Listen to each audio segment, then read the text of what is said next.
जय हिंद दोस्तों। मैं रणबीर सिंह स्वागत करता हूं एक बार फिर से आप सभी का आपके परिवार वाणी फॉर एग्ज़ाम में। तो दोस्तों हम लोग बात करने वाले हैं, ये हम लोग छोटे छोटे टॉपिक को कंप्लीट कर रहे हैं और ये टॉपिक छोटा है लेकिन बहुत ही महत्वपूर्ण है। यानी इससे क्वेश्चन बनेगा आपके एनटीपीसी के लिए, यानी जो भी एग्ज़ाम आपके आगामी होने वाले हैं तो एनटीपीसी का होने वाला है तो भाई उसके रिगार्डिंग साथ ही साथ सभी के लिए महत्वपूर्ण रहने वाला है, सीधी सी बात है।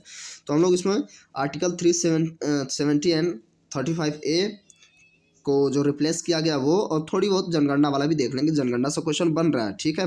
अभी आइसोलेटेड वाले में भी क्वेश्चन ऐसे कुछ हल्के फुल्के मिल रहे हैं, तो इसको हम लोग शुरू करते हैं, ठीक है। उससे पहले यदि आप चैनल पर नए हैं तो आपसे रिक्वेस्ट है कि आप चैनल को सब्सक्राइब कर लें और साथ ही साथ नोटिफिकेशन बेल यानी कि घंटी को बजा दें, जिससे मिल सके नोटिफिकेशन सबसे पहले, और दोस्तों के साथ शेयर करना बिल्कुल ना भूलें। चलिए शुरू करते हैं। तो सबसे पहले हम लोग देखेंगे 35A और 70 वाले को क्या क्या किया गया है, ठीक है। सॉरी। और देखिए यहाँ पे क्या है, 11 अगस्त को ये चीज़ें देखिए। इसका एक क्वेश्चन क्या था, देखिए 11 अगस्त 2019 को राष्ट्रपति रामनाथ कोविंद द्वारा जम्मू कश्मीर पुनर्गठन विधेयक यानी कि 2019 को मंजूरी मिलने के बाद, कब मिला था, 11 अगस्त को 2019 में के बाद सरकार जो है वो जम्मू कश्मीर को राज्य विशेष दर्जा जो था 370 और 35 को हटा दिया है, ठीक है। ये तो मतलब हम लोग की एक जानकारी है जो हम लोग सभी जानते हैं। फिलहाल जम्मू कश्मीर से ये जो महत्वपूर्ण वाला सेशन है वो यहाँ है। देखिए ये जो जम्मू कश्मीर से धारा 370 तो हटा है, लेकिन वहाँ पे 370 का जो तीसरा खंड सॉरी 3 खंड में से पहला खंड अभी भी बाकी है, तो ये हमें ध्यान देना है, ठीक है। तो आपके 3 खंड में से क्या हुआ है, 2 खंड ही हटाए गए हैं और पहला वाला खंड बचा हुआ है। 370 हटाने के बाद जम्मू कश्मीर पुनर्गठन विधेयक 2019 को सर्वप्रथम अमित शाह जो गृह मंत्री हैं 5 अगस्त 2019 को राज्यसभा में पेश किया गया। ये भी याद रखना कि सबसे पहले आमतौर पे हम कोई भी बिल जब लाते हैं सबसे पहले लोकसभा में पास कराते हैं, फिर राज्यसभा में। और ये महोदय 250 पन्ने का यानी कि 256 के आसपास पेज का लेके पहुँचे और उन्होंने कहा लो भाई पढ़ो। तो कौन नेता इतना मतलब जिम्मेदार होशियार है कि भाई वो पढ़ेगा, है ना। तो ऐसा ही कुछ मामला था भाई। सबसे पहले उन्होंने सोचा कि राज्यसभा में ही पहले निपटवा लेते हैं, तो राज्यसभा में पहले वो पास हो गया। थोड़ी बहुत दिक्कतें तो होनी चाहिए, वो तो होता है आमतौर पे, और फिर फाइनली वो पास हो गया। जिसमें पास हो गया वो बड़ी बात नहीं है, हमें क्या पढ़ना है वो बड़ी बात है। वो हमें क्या, देखिए 125 में से देखिए जहाँ विधेयक के पक्ष में 125 वोट डाले गए, किसमें, राज्यसभा में यानी कि उच्च सदन में, और हमारा जो राज्यसभा में जो 61 वोट पड़े हैं वो विपक्ष वाले में। तो भाई ऐसे ही ये पास आउट हो गया। उसके बाद जब लोकसभा में आया तो लोकसभा को अगले ही दिन 2019 में पेश किया गया, और वहाँ पर क्या हुआ, 370 वोट मिले पक्ष से, क्योंकि यहाँ तो पहले से मजबूत थे पक्ष से, है ना। और विपक्ष वाले बेचारे 70 वोट डाले कि भैया नहीं होना चाहिए। तो 70, ये ध्यान देंगे 70 और ये 61, ठीक है। तो 61 वोट राज्यसभा में और 70 वोट लोकसभा में विपक्ष वालों ने डाला। 125 राज्यसभा में, 370 पक्ष में पड़े लोकसभा में। ये डेटा फिर से आप रिकॉल कर लीजिएगा इनको, 125, 61 और 370, 60। अगस्त, 6 अगस्त और 5 अगस्त याद रखेंगे तो सबसे पहले राज्यसभा फिर लोकसभा, है ना। अब हम लोग बात करेंगे अब जम्मू कश्मीर राज्य जो है 2 केंद्र शासित प्रदेशों में बांट दिया गया है ना। और इन्हें जो है आयरन मैन के यानी कि श्री वल्लभ भाई पटेल जी के जन्म दिवस पर ही क्या किया गया, 31 अक्टूबर को 2019 को अस्तित्व में लाया गया, यानी कि वहाँ से बदल दिया गया जम्मू और कश्मीर लद्दाख। अच्छा, इसमें देखिए अब जम्मू कश्मीर में 22 ज़िले हैं और जबकि लद्दाख में केवल 2 ज़िले हैं जो लेह और लद्दाख है, ठीक है। तो लेह जो हो जाएगा वो उसकी राजधानी भी है और इस समय हम कहें तो सबसे बड़ा ज़िला भी है। बाकी इसमें इसकी तो जम्मू और श्रीनगर दोनों राजधानी है। जब 370 हटा तब सत्यपाल मलिक क्या थे, वहाँ के राज्यपाल थे। ठीक है। अब केंद्र शासित प्रदेश जम्मू और लद्दाख, जम्मू एंड कश्मीर और लद्दाख को एक नज़र देख लेते हैं। तो देखिए क्या है, 5 अगस्त 2019 को जम्मू कश्मीर पुनर्गठन विधेयक 2019 प्रस्तुत किया गया। कब? 5 अगस्त को प्रस्तुत किया गया, और जिसके तहत जम्मू कश्मीर और लद्दाख को 2 केंद्र शासित प्रदेशों में बांटा गया। और 9 अगस्त 2019 को यह विधेयक राष्ट्रपति द्वारा क्या हो गया, स्वीकृत हो गया। देखिए 5 को राज्यसभा, 6 को लोकसभा, और बचा हुआ 3 दिन के अंदर राष्ट्रपति से भी सारा काम खत्म, संसद कंप्लीट। राज्यसभा, लोकसभा और राष्ट्रपति, संसद कंप्लीट। ठीक है।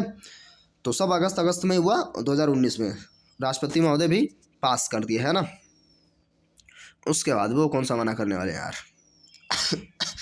उसके बाद 31 अक्टूबर, अब अगस्त सितंबर अक्टूबर 2 महीने रुका गया है ना, क्योंकि भाई रिकॉर्ड भी तो बनाना है। तो 31 अक्टूबर 2019 को, जब अच्छी बात है कि हम लोगों को भी याद रहा, है ना, जम्मू कश्मीर राज्य भारत के नए 2 केंद्र शासित प्रदेशों में बांट दिया गया। जो जम्मू कश्मीर बांटा गया 239A के आर्टिकल 239A के अनुसार, और लद्दाख को बांटा गया 239 के अनुसार। अब देखिए सॉरी, जम्मू कश्मीर को दिल्ली के समान, दिल्ली पुडुचेरी के समान थोड़ी से शक्तियाँ दी हुई हैं, है ना। तो ये के तहत बांटा गया है। तो 239A और 239 के तहत जम्मू कश्मीर को ए, और ये जो राज्य पुनर्गठन अधिनियम के तहत कंप्लीट किया गया, तो ये अस्तित्व में आ गए। उसके बाद अब जो है वर्तमान में जम्मू कश्मीर के पहले जो उपराज्यपाल बनाए गए वो गिरीश चंद्र मुर्मू, याद रखेंगे, गिरीश चंद्र मुर्मू उपराज्यपाल, और राधा कृष्ण माथुर हैं लद्दाख के उपराज्यपाल। वर्तमान में केंद्र शासित प्रदेश जम्मू कश्मीर, और अच्छा जम्मू कश्मीर जो है ग्रीष्मकालीन राजधानी श्रीनगर शीतकालीन। तो इसको जो है थोड़ा सा याद रखना होगा। जम्मू कश्मीर की जो ग्रीष्मकालीन राजधानी होती है वो श्रीनगर, और शीतकालीन जो होती है जम्मू।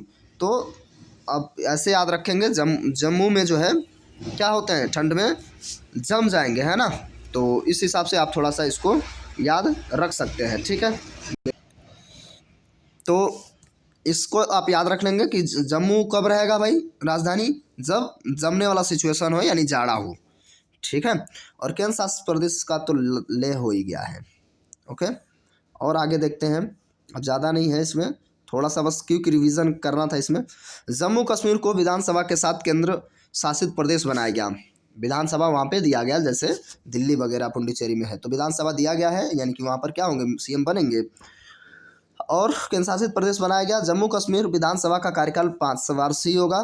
केंद्र शासित प्रदेश जम्मू कश्मीर विधानसभा में 114 सीटें टोटल हैं, ये ध्यान देंगे, विधानसभा में 114 टोटल सीटें हैं।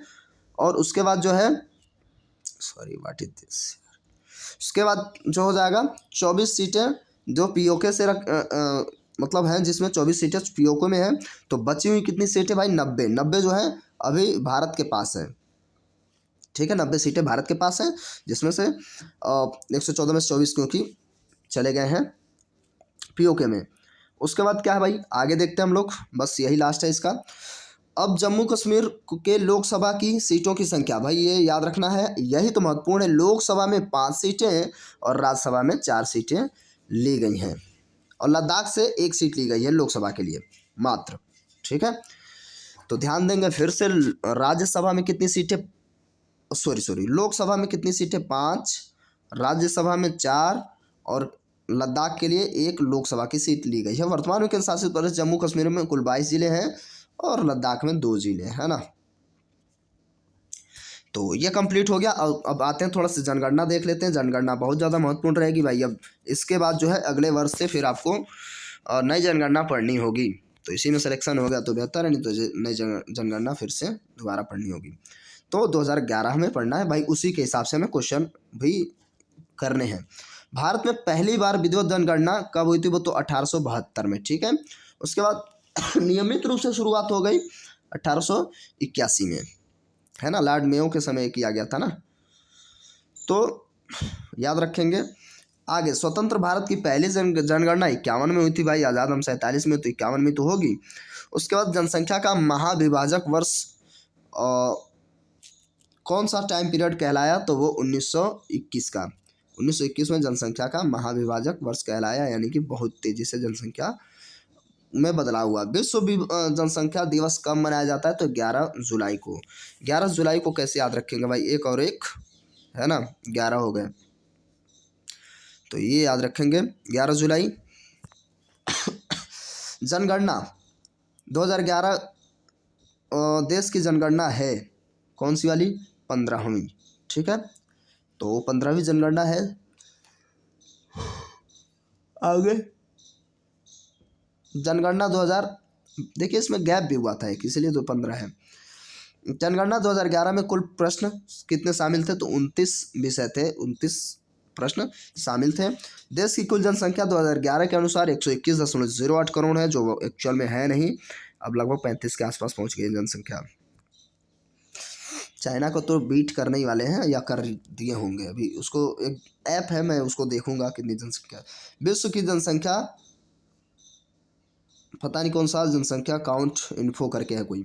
विश्व की जनसंख्या का भारत में है क्या, 17.5%, 2011 के अनुसार ही पढ़ रहे हैं हम लोग। भारत में पुरुषों की जनसंख्या कितनी है भाई, 62.31 करोड़, जो 51.47% में कन्वर्ट होता है।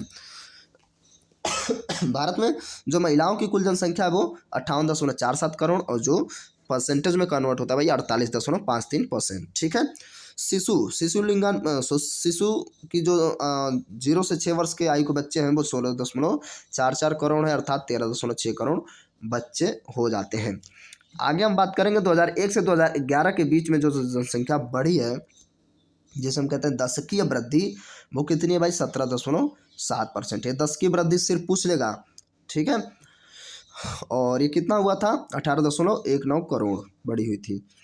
उसके बाद जनसंख्या घनत्व तो कितना है, तो 382 है, लेकिन आपको याद तो है, लेकिन रिकॉल जरूरी है ना, मान लीजिए याद है फिर भूलने वाले हैं, तो रिकॉल करना जरूरी है।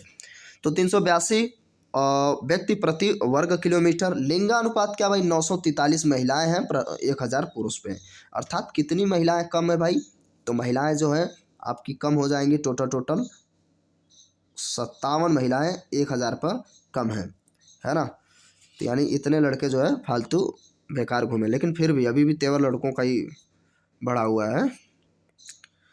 साक्षरता दर है भाई 73%, साक्षरता दर क्या है, 73% है। और पुरुष साक्षरता, जिसमें पुरुष साक्षरता दर है 80.9%, और महिला साक्षरता 64.6%। मैं एक चीज़ बताऊं, जब 2021 की होगी ना, तब थोड़ा सा संतोष मिलेगा ये पढ़ने में, ये जो कम से कम ये वाली चीज़ें तो बहुत बुरी लग रही है अभी, ठीक है। तो 21 के बाद जो है बहुत बेहतर हो जाएगा, सब बेहतर हो जाएगा। सबसे जनसंख्या वाला यूपी महोदय, ठीक है। उसके बाद घनत्व में जो सबसे ज़्यादा होगा वो बिहार हो जाए, अच्छा अभी है नहीं, चलिए अच्छा होगा ज़रूर। तो घनत्व में सबसे ज़्यादा बिहार हो जाएगा। केंद्र शासित में घनत्व तो दिल्ली होती है ना। न्यूनतम जनसंख्या वाला राज्य सिर्फ करेंगे तो सिक्किम, है ना। सर्वाधिक जनसंख्या वाला तो दिल्ली है, घनत्व में भी दिल्ली आएगी, ठीक है। न्यूनतम जनसंख्या वाला केंद्र शासित प्रदेश लक्षद्वीप है ना। कौन सी है, लक्षद्वीप। अब आते हैं जनसंख्या की दृष्टि से सबसे बड़ा जिला कौन सा भाई, तो वो ठाणे है, महाराष्ट्र का। उसका जनसंख्या की दृष्टि से सबसे छोटा जिला कौन सा हो जाएगा, दिबांग घाटी। कहाँ, कौन सी, दिबांग घाटी। सर्वाधिक जनसंख्या घनत्व वाला राज्य कौन सा हो जाएगा भाई, घनत्व वाला बिहार है ना। न्यूनतम जो हो जाएगा अरुणाचल प्रदेश, जो घनत्व में बहुत दूर दूर लोग रहते हैं, जबकि बिहार में बहुत घने बस्ती है। हाँ ये तो है, मैंने देखा यार, मैं गोरखपुर तरफ गया था तो उधर बहुत ज़्यादा पॉपुलेशन है। तो बिहार, उसके बाद बलिया के बाद, सॉरी बलिया, गोरखपुर, बलिया, देवरिया के बाद बलिया, तो वहाँ से जो है बिहार, तो बलिया हम लोग की जो है उत्तर प्रदेश का सबसे पूर्वी ज़िला है, या लास्ट वाला ज़िला है, ये भी याद रखना होगा। चलिए हम लोग इसमें आते हैं। सर्वाधिक जनसंख्या घनत्व वाला केंद्र शासित प्रदेश, फिर से बताया था मैं, दिल्ली। न्यूनतम घनत्व वाला केंद्र शासित प्रदेश अंडमान एंड निकोबार द्वीप समूह, जो बहुत दूर दूर यहाँ पे लोग रहते हैं, कुछ तो जनजातियाँ रहती है बस। सर्वाधिक जनसंख्या घनत्व वाला राज्य कौन सा है, तो ये उत्तर पूर्व, या हम दिल्ली ही कह सकते हैं, उत्तर पूर्व ना हो, नॉर्थ ईस्ट ना कहे तो सीधा आप दिल्ली कह देंगे तो भी कोई दिक्कत नहीं है। न्यूनतम जनसंख्या घनत्व वाला जिला कौन सा है, वो दिबांग घाटी हो जाएगी। और सर्वाधिक लिंगानुपात वाला कौन सा हो जाएगा, केरल। न्यूनतम लिंगानुपात हरियाणा। ठीक है, 1078 है यहाँ पे, है ना। सर्वाधिक साक्षरता वाला राज्य केरल 94%। और न्यूनतम लिंगानुपात दमन और दीव हो गया था केंद्र शासित प्रदेशों में। ठीक है, आगे बात करेंगे। और अब लास्ट ही है, सर्वाधिक साक्षरता वाला राज्य हो गया केरल 94%। अब तो और बढ़ गया होगा। न्यूनतम साक्षरता वाला राज्य कौन सा हो जाएगा भाई, बिहार है 4.8%। लेकिन काफ़ी मामलों में तब भी बहुत आगे है। सर्वाधिक साक्षरता, उसके बाद इसके बाद जो है ऊपर की ओर से एक स्टेप यूपी बढ़ता है। सर्वाधिक साक्षरता वाला केंद्र शासित प्रदेश लक्षद्वीप है, यानी कि बहुत पढ़े लिखे लोग हैं यहाँ पे। ठीक है, उसके बाद न्यूनतम साक्षरता वाला केंद्र शासित प्रदेश दादर और नगर हवेली, जो महाराष्ट्र के उसके बीच में ही दबा हुआ है ना, गुजरात और महाराष्ट्र के अंदर में ही है। तो इस तरीके से ये इतना ही था, ये कंप्लीट हो गया। कैसा लगा वीडियो कमेंट करके ज़रूर बताएंगे। और ये तो सिर्फ क्विक रिवीजन था, इसलिए मैं इसी से डायरेक्ट ही बना दिया हूँ। तो उम्मीद करता हूँ आपको अच्छा लगा होगा, हेल्पफुल रहा होगा। थोड़ा सा भी हेल्पफुल रहा है तो वीडियो को लाइक करिए, ज़्यादा से ज़्यादा शेयर करिए, सब्सक्राइब रखिए, नोटिफिकेशन बेल को हिट रखिए।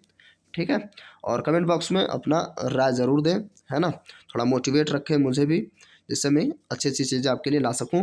चलिए मिलते हैं वीडियो में, तब तक के लिए नमस्कार, जय हिंद, जय भारत।